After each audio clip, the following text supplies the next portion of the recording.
Páscoa, como comemorar? 1 Coríntios capítulo 5, versículo 7, nós lemos: Cristo, nossa Páscoa, foi sacrificado por nós.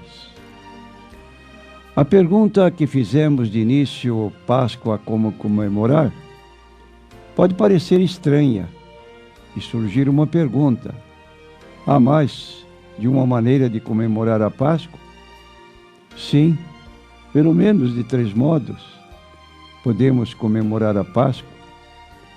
Se nós fôssemos judeus, comemoraríamos a Páscoa da Bíblia, que é uma Páscoa estritamente judaica, uma das 7 festas anuais dos judeus. Como cristãos, nós temos que seguir a orientação do Novo Testamento, e existe outro modo que nós estamos convivendo com ele, que é um tipo de comemoração que eu diria pagã, origem pagã. Dando então algumas considerações a respeito deste assunto, que é o assunto que corre no pensamento de cada pessoa nesta semana, nós queremos dizer que a primeira Páscoa é mencionada na Bíblia Sagrada, no capítulo 12 do livro de Êxodo. Êxodo é o 2º livro da Bíblia. E Deus instituiu esta festa para o povo israelita, na ocasião, que passou um período de mais de 400 anos no cativeiro egípcio.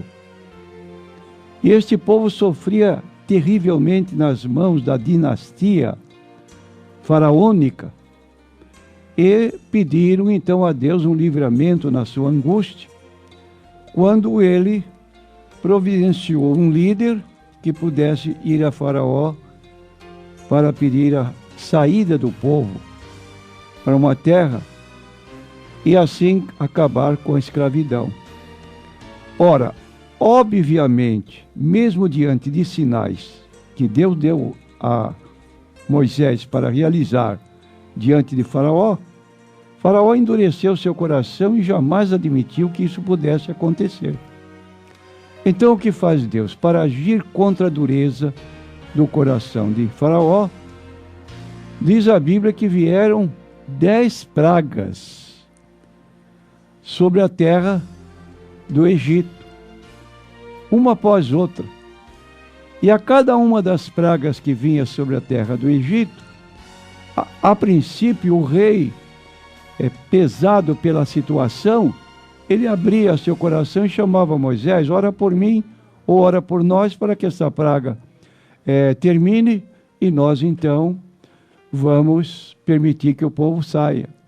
Logo depois que Moisés orava e a praga cessava, ele então endurecia seu coração de novo.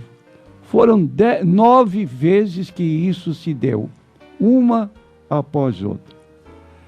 Então Deus tomou uma providência por meio de Moisés, que providenciasse para cada família um cordeiro cujo sangue deveria ser aspergido na porta, pelo lado de fora de casa da residência, de modo que se daria o seguinte, conforme o registro do capítulo 12 do livro de Êxodo.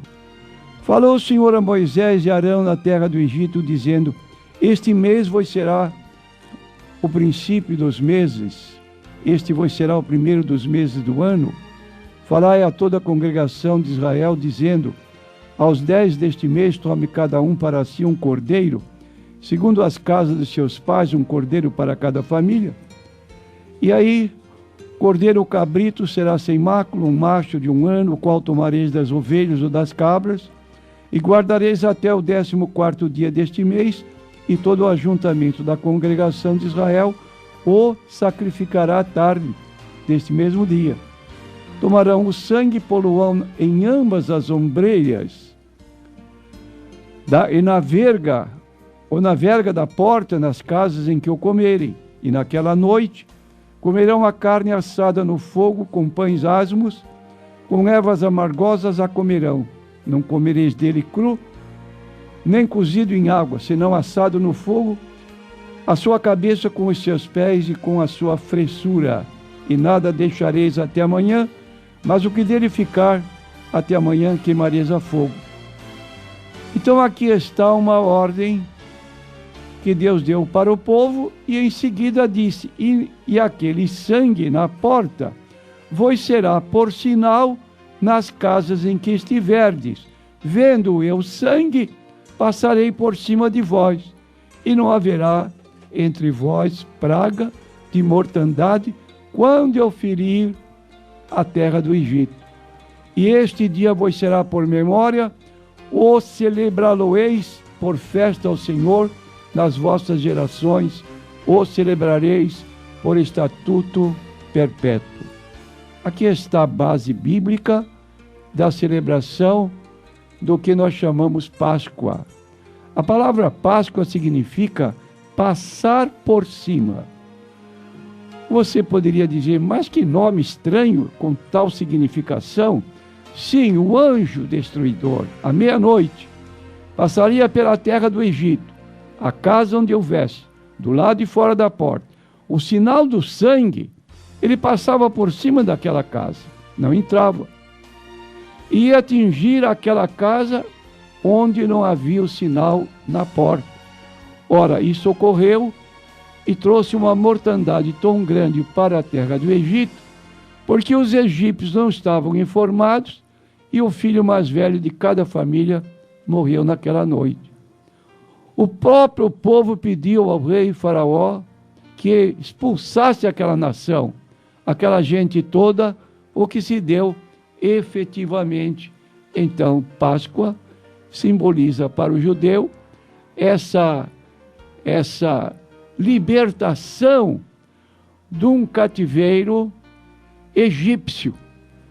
Durante mais de 400 anos eles suportaram. Não havia jeito normal para sair, a não ser por uma intervenção divina.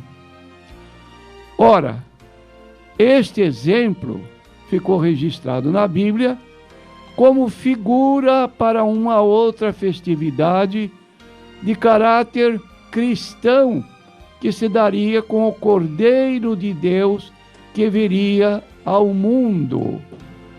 E este Cordeiro foi apresentado por João Batista em João 1:29.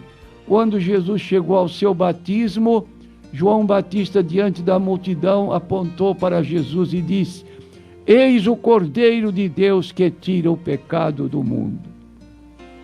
Repetindo, eis o Cordeiro de Deus que tira o pecado do mundo. Você me perguntará, é fundamental tirar o pecado do mundo? Sem dúvida. Mais tarde, então, encontramos o apóstolo Paulo escrevendo em sua primeira carta aos Coríntios, no capítulo 5, versículo 7, Cristo, nossa Páscoa, foi sacrificado por nós. Vou repetir o texto.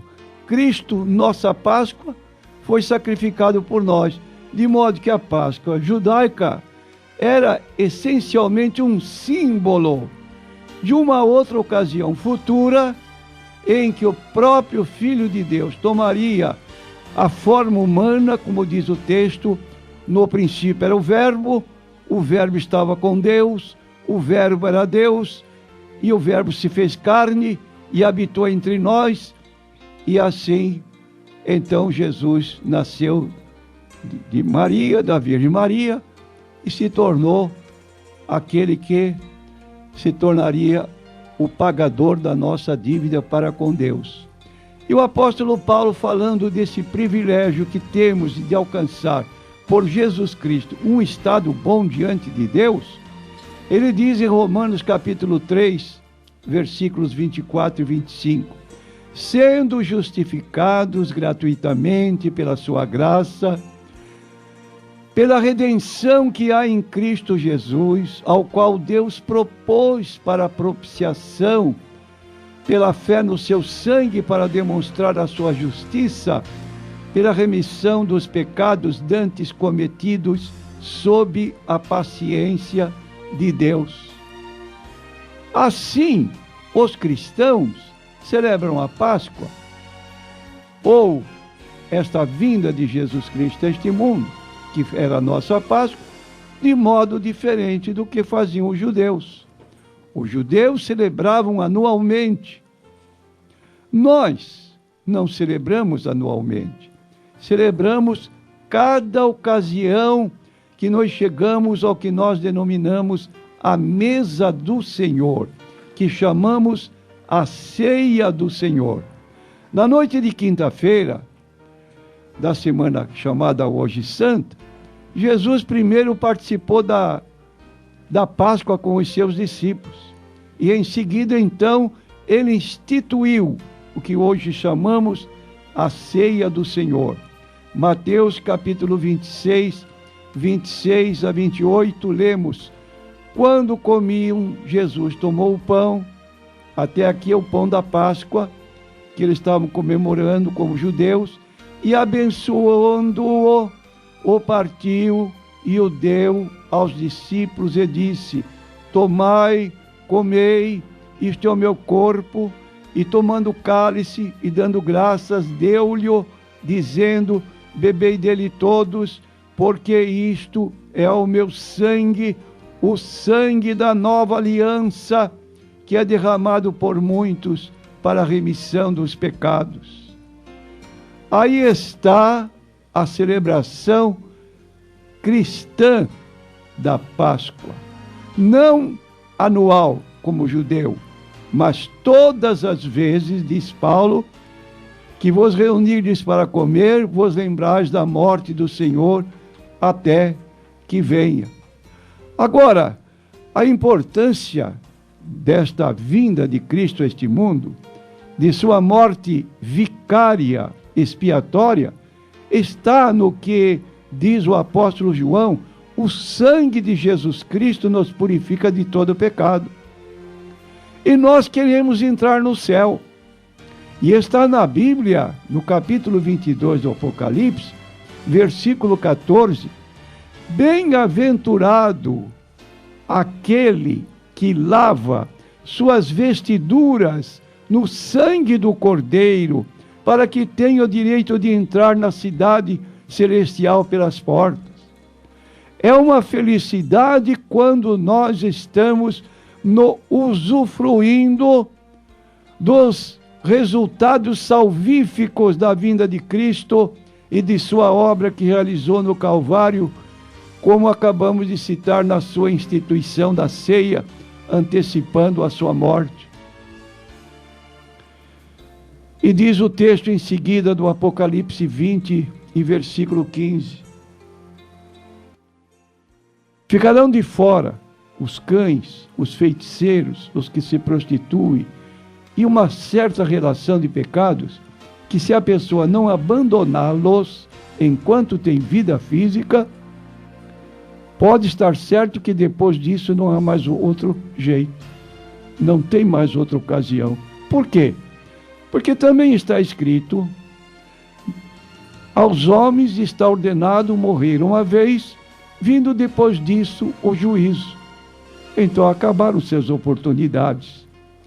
De modo que hoje, quando o povo está envolvido com esse pensamento da Páscoa, devemos lembrar-nos dessa pessoa augusta, Jesus Cristo, que também declarou várias palavras por símbolos, símbolos quer dizer, da maneira que o pão representa o seu corpo,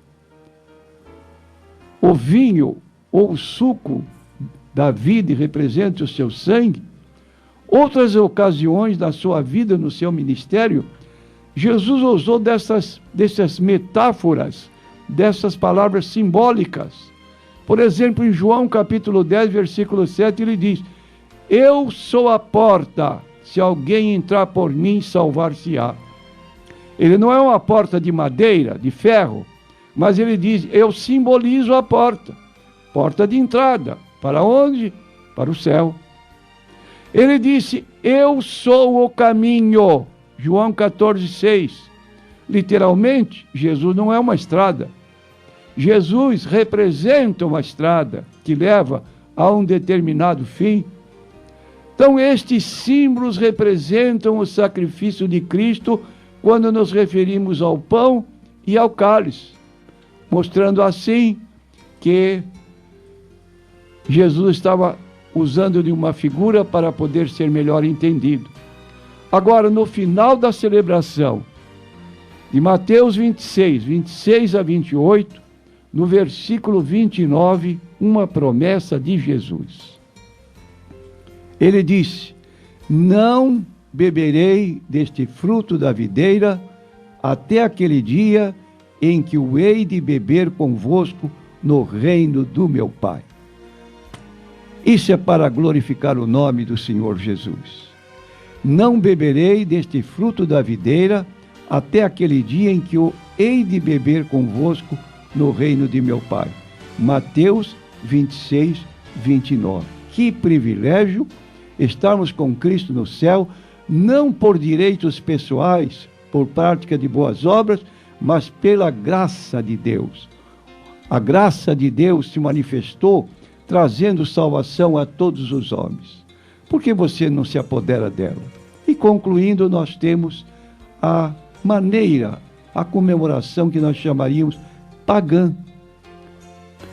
E essa comemoração pagã é feita por quê pagã? Porque é celebrada com ovos de Páscoa. Não tem origem bíblica. Tem origem pagã. Tem seu símbolo pagão. E aí a pessoa passa esse tempo sem saber efetivamente o que a Páscoa representa dentro da verdade bíblica, considerando que somos cristãos. O livro que nos orientamos por ele é a Bíblia Sagrada. Meu prezado ouvinte, você, como está celebrando a Páscoa? Está deixando certos costumes nos quais você foi orientado desde que nasceu, família tradicional, ou você está agindo cristãmente, como acabamos de apontar, a forma como Jesus celebrou nos seus dias. Que Deus nos abençoe, que possamos aproximar-nos da Bíblia Sagrada cada vez mais.